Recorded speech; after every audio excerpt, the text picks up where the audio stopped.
आज हम जिस मूवी के बारे में बात करने वाले हैं उस मूवी का नाम है कैटवुमन।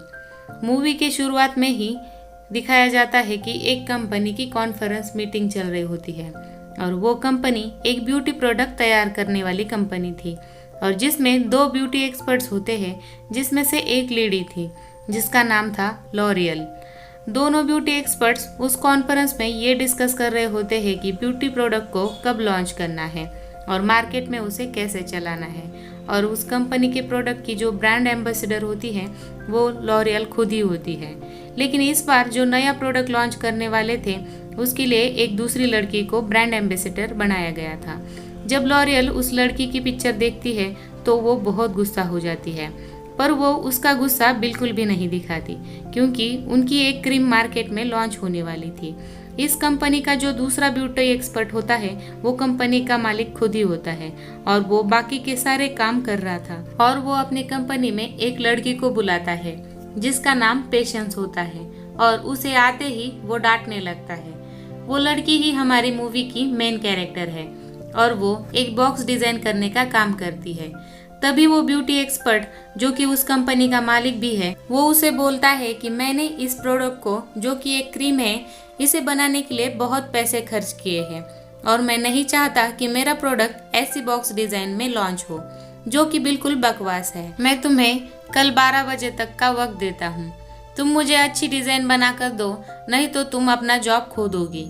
ये सुनते ही पेशेंस बहुत ही टेंशन में आ जाती है और वो अपने बॉस को हाँ बोल देती है और दूसरे दिन उस बॉक्स बनाने के काम पर लग जाती है। वो उस काम में बहुत बिजी थी, लेकिन उसे एक बिल्ली की आवाज सुनाई देती है और वो उस खिड़की से झांकने लगती है। उसे लग रहा था कि शायद वो बिल्ली वहां पर फंस गई है और उसकी मदद करने के लिए वो खिड़की से थोड़ा बाहर झुकती है और वो खुद ही नीचे गिरने लगती है, पर वो एक एसी के सहारे वहीं पर लटक जाती है। उसे कुछ भी समझ में नहीं आ रहा था कि अब क्या करे। तभी वहां पर एक आदमी को दिखाते हैं जो डिटेक्टिव होता है और उसका नाम होता है टॉम। टॉम को जब पेशेंस दिखती है तो उसे लग रहा था कि शायद वो खुदकुशी कर रही है, इसलिए वो जल्दबाजी में ऊपर जाता है और बिल्कुल समय पर उसे वहां से निकाल लेता है। अब टॉम ने पेशेंस की जान बचाई है इसलिए वो उसे थैंक यू बोल देती है और ये दोनों बात करने लगते हैं और बातों बातों में वो भूल जाती है कि उसे उसका डिजाइन का काम पूरा करना है और वो जल्दबाजी में वहां से उसके ऑफिस के लिए निकलती है। लेकिन उसका पर्स नीचे गिर जाता है और वो पर्स टॉम को मिल जाता है। फिर टॉम उसके ऑफिस तक जाता है और उसे वो पर्स देता है और ये दोनों बातें करने लगते हैं। फिर ये दोनों डिसाइड करते हैं कि रात को ये दोनों डिनर साथ में करेंगे। फिर पेशेंस अपने काम पर लग जाती है और वो बहुत मेहनत से उस डिज़ाइन को बना लेती है और जब डिज़ाइन तैयार होती है तो वो अपने बॉस के असिस्टेंट को कॉल करती है और उसे वो डिज़ाइन लेने के लिए बोलती है। लेकिन वो बोलता है कि मैं आज लीव पर हूँ और डिज़ाइन तुम्हें खुद ही वहाँ पर जाकर देना होगा। इसीलिए पेशेंस उस जगह पहुँच जाती है जहाँ पर वो क्रीम बनाई जा रही थी जिसे लॉन्च करने वाले थे। वहाँ पर एक साइंटिस्ट होता है जो उस क्रीम पर काम कर रहा था और वहाँ पर ब्यूटी एक्सपर्ट लॉरियल भी मौजूद थी। वो साइंटिस्ट उसे उस क्रीम के बारे में सब कुछ बता देता है और वो बोलता है कि ये क्रीम पूरी तरह से तैयार नहीं हुई है, इसमें बहुत सारी कमियां हैं। इस क्रीम को अभी लॉन्च करना बहुत रिस्की है क्योंकि इस क्रीम को यूज करने के बाद किसी का भी चेहरा खराब हो सकता है। और वो अपनी स्क्रीन पर बहुत सारी पिक्चर्स दिखाता है और वो बोलता है कि इस क्रीम को लगाने के बाद जो कस्टमर्स होंगे उन्हें बहुत सारे साइड इफेक्ट का सामना करना पड़ेगा और इसी से कंपनी की रेपुटेशन भी पूरी तरह से बर्बाद हो सकती है। और मैं एक ब्यूटी साइंटिस्ट हूँ और मैं ऐसा बिल्कुल भी नहीं चाहूँगा कि लोगों के साथ ऐसा हो। सब कुछ जानते हुए भी ऐसा करना मतलब लोगों को धोखा देना होगा। ये सारी बातें पेशेंस सुन लेती है, लेकिन तभी वो एक चीज से टकराती है और जिसकी आवाज से सब लोगों को पता चल जाता है कि उनकी बातें किसी ने तो सुनी है और वो वहां पर जाकर देखने वाले थे। उससे पहले ही पेशेंस वहां से निकल जाती है और वो जाकर एक टनल में छुप जाती है। लेकिन लॉरेल ने पेशेंस को देख लिया था कि वो उस टनल में छुपी हुई है, इसलिए वो उन लोगों को बता देती है कि टनल का दरवाजा बंद कर दो और वो उसमें पानी छोड़ने के लिए बोलती है। टनल में पानी छोड़ने के कारण पेशेंस तालाब में गिर जाती है और पानी में डूबकर वो वहीं पर मर जाती है। फिर वहाँ पर एक बिल्ली आती है और उसकी डेड बॉडी लेकर किनारे तक आ जाती है। वहाँ पर बहुत सारी बिल्लियाँ इकट्ठा होती है। फिर वो बिल्ली उसके बॉडी पर चढ़ जाती है और उसे चाटने लगती है और देखते ही देखते पेशेंस की आंखों का रंग बदल जाता है और वो जिंदा हो जाती है। उस बिल्ली ने उसे कैसे जिंदा किया ये यहाँ पर कुछ भी समझ में नहीं आता, लेकिन पेशेंस जब होश में आती है तो उसे समझ में आता है कि उसे दूर की चीजें भी पास नजर आ रही थी और छोटी छोटी चीजें भी बहुत बड़ी बड़ी नजर आ रही थी, लेकिन वो इस चीज को इग्नोर कर देती है और उसे याद आता है कि उसे उस डिजाइन को 12 बजे से पहले अपने बॉस को देना है। इसलिए वो अपने घर आती है और इसके बाद वो अपने बॉस को वो डिज़ाइन दिखाती है, लेकिन उसे देर हो गई थी, इसके लिए उसका बॉस उसे काम से निकाल देता है और वो बहुत उदास होती है। और फिर उसे याद आता है कि उसने टॉम को ये वादा किया था कि वो डिनर पर मिलेंगे और इसलिए वो टॉम से माफ़ी मांगती है। वो एक कॉफ़ी कैन पर सॉरी लिखती है और टॉम को कॉफ़ी के लिए पूछती है। ये दोनों कॉफ़ी एक साथ लेते हैं और उसके बाद बास्केटबॉल खेलने लगते हैं। तभी पेशेंस को ये समझ आता है कि वो पहले से बहुत एक्टिव बन गई है और उसमें अजीब सी पावर भी आ गई है। और जब वो अपने घर पहुंचती है तो वो उसी बिल्ली को देखती है जिसे उसने बचाने के लिए खुद की जान की बाजी लगाई थी और वो उस बिल्ली को अपने गोद में लेती है तो उसके गले के पट्टे में से उसे एक एड्रेस मिलता है और वो उसी एड्रेस पर जाती है तो उसे पता चलता है कि वो बिल्ली कोई आम बिल्ली नहीं है बल्कि वो बहुत खास है।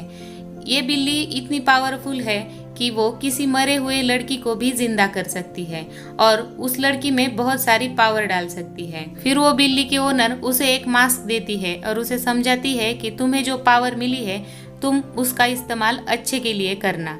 इसके बाद जब वो घर आती है तब उसे उसके सहेली का कॉल आता है और वो उसे अपने और टॉम के बारे में सब कुछ बता देती है। इसलिए उसकी सहेली उसे एक ड्रेस गिफ्ट करती है जो कि कैटवुमन का होता है। फिर पेशेंस उस ड्रेस को पहनती है और टॉम से मिलने के लिए निकलती है, लेकिन तभी उसे एक ज्वेलरी शॉप में चोर नजर आते हैं जो कि चोरी कर रहे थे। तब वो वहां पर जाती है और उन चोरों को बहुत मार के भगाती है और सारी ज्वेलरी अपने साथ लेकर आती है।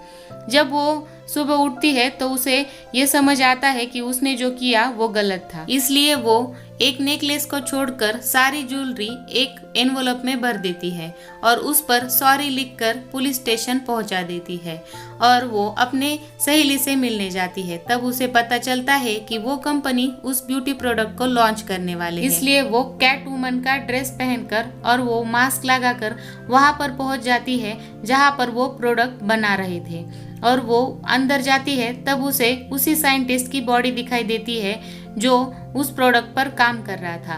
तभी वहां पर एक गार्ड आ जाता है और वो उसे वहां पर देख लेता है और उस गार्ड को ऐसा लगता है कि कैटवुमन ने ही उस साइंटिस्ट को मारा है, इसलिए वो वहां का अलार्म बजा देता है और सभी गार्ड उसे मारने के लिए वहां पर आ जाते हैं। तब बड़ी ही मुश्किल से कैटवुमन वहां से निकल पाती है और वो लॉरियल के पास आती है और लॉरियल को सब कुछ बता देती है। तब लॉरियल भी नाटक करती है कि वो भी उस कंपनी के खिलाफ है और वो कैटवुमन को ये यकीन दिलाती है कि मैं तुम्हारे साथ हूँ और उन लोगों के खिलाफ सबूत इकट्ठा करने के लिए मैं तुम्हारी बहुत मदद करूँगी, और वो भी तैयार हो जाती है। इसके बाद जब वो निकल रही थी तब लॉरेल उसे एक सेल फोन देती है और उसे बोलती है कि इससे मैं तुम्हें कांटेक्ट कर पाऊंगी, और वो वहां से निकल जाती है। दूसरी तरफ हमें ये दिखाते हैं कि टॉम अपने ऑफिस में बैठा था और उसे वो कॉफी का मग दिखाई देता है जिसमें पेशेंस ने सॉरी लिखा था, और तभी उसे वो एनवलप भी दिखता है जिस पर सॉरी ही लिखा था और उसे वो दोनों हैंडराइटिंग सेम लगती है। उसे थोड़ा शक हो जाता है, इसके लिए वो दोनों हैंडराइटिंग मैच करवाने के लिए लेकर जाता है और वो दोनों हैंडराइटिंग मैच हो जाती है। इसके बाद वो पेशेंस को मिलने के लिए बुलाता है और वो दोनों एक दूसरे के साथ बहुत अच्छा टाइम स्पेंड करते हैं। जब रात को पेशेंस सो रही थी तब टॉम वहाँ का एक ग्लास चुरा लेता है जिस पर पेशेंस के होठों के निशान थे और वो वहाँ से निकल जाता है। फिर उसके बाद पेशेंस को भी लॉरेल का कॉल आता है और वो बोलती है कि मैंने उन लोगों के खिलाफ सबूत इकट्ठा कर लिए हैं और तुम आकर उसे देख लो। फिर पेशेंस भी कैट वुमन के गेटअप में लॉरियल से मिलने जाती है। जब ये दोनों एक दूसरे से मिलते हैं तब लॉरियल उसे बोलती है कि मैंने सारे सबूत उस सोफे के पीछे रखे हैं, तुम जाकर ले लो। और कैट वुमन वहां पर जाती है तो देखती है कि वहां पर एक बॉडी पड़ी है। वो बॉडी किसी और की नहीं बल्कि उसी ब्यूटी एक्सपर्ट की होती है जो कि कंपनी का मालिक भी होता है। उसे इस तरह मारा गया था कि देखने पर ऐसा लगे कि उसे किसी बिल्ली ने मारा हो। और उसके बाद लॉरियल उसके पास आती है और उसे सब कुछ बता देती है और वो बोलती है कि इस प्रोडक्ट को लॉन्च करना मैं ही चाहती थी और मैं सिर्फ पैसा चाहती हूँ और मुझे अगर पैसा मिल जाए तो किसी और के साथ कुछ भी हो जाए, मुझे इससे कुछ भी लेना देना नहीं होता है। ये कहकर वो अपने घर का अलार्म बजा देती है जिसकी वजह से सारे सिक्योरिटी गार्ड कैट वुमन को पकड़ने आते हैं, लेकिन वो बड़ी ही मुश्किल से वहां से भाग लेती है। लेकिन आगे से वहां पर टॉम भी आ जाता है। फिर टॉम भी उसके साथ लड़ने लगता है। उन दोनों में थोड़ी फाइट होती है और उसके बाद पेशेंस उसे डिस्ट्रैक्ट करने के लिए उसके गाल पर एक किस करती है और वो वहां से भाग जाती है।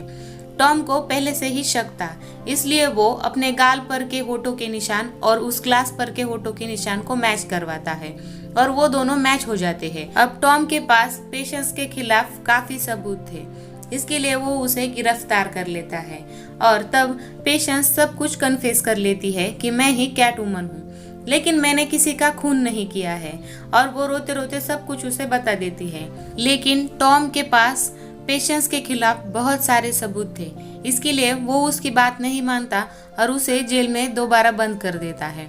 और वो जब वहां पर बैठी थी तभी वहां पर खिड़की में वही बिल्ली आती है जिसने उसकी जान बचाई थी। फिर वो बिल्ली सेल के रॉड में से निकलकर पेशेंस के पास आ जाती है और जब पेशेंस उसे देखती है तो उसे ये समझ में आता है कि अगर ये बिल्ली वहां से निकल सकती है तो मैं भी इस सेल की रॉड से बाहर निकल सकती हूँ। और वो वैसा ही करती है और वो बाहर निकल जाती है। इसके बाद वो डायरेक्ट वहां पर पहुंच जाती है जहां पर वो क्रीम लॉन्च होने वाली थी। वो वहां जाने पर लॉरियल को बहुत समझाती है कि तुम ऐसा मत करो, लेकिन वो उसकी बात बिल्कुल भी नहीं मानती। तभी दूसरी तरफ टॉम को पेशेंस जेल में नहीं दिखती, इसके लिए वो उसके पीछे आता है।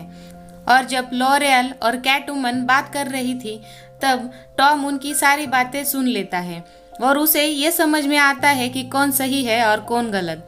इसके बाद कैट वुमन में और लॉरियल में फाइट हो जाती है और इसी के चक्कर में वो बिल्डिंग के नीचे गिर जाती है। तभी वहां पर टॉम आ जाता है और वो कैट वुमन को बोलता है कि लॉरियल को कैट वुमन ने मारा है और पेशेंस अभी भी जेल में है। ये सुनने के बाद कैट वुमन सब कुछ समझ जाती है कि उसे अभी क्या करना है। इसके बाद वो जेल में जाकर बैठ जाती है और होता भी ऐसा ही है। लॉरियल के खून का इल्जाम कैट वुमन के सर पर लगता है और पेशेंस को जेल से छोड़ दिया जाता है और ये कहानी यहीं पर खत्म होती है। वीडियो यहाँ तक देखने के लिए दिल से धन्यवाद। अगर आपने मेरे चैनल को अभी तक सब्सक्राइब नहीं किया है तो प्लीज सब्सक्राइब कर दीजिए, वीडियो को लाइक कर दीजिए और अपने फ्रेंड्स और फैमिली के साथ शेयर भी कीजिए। Thank you.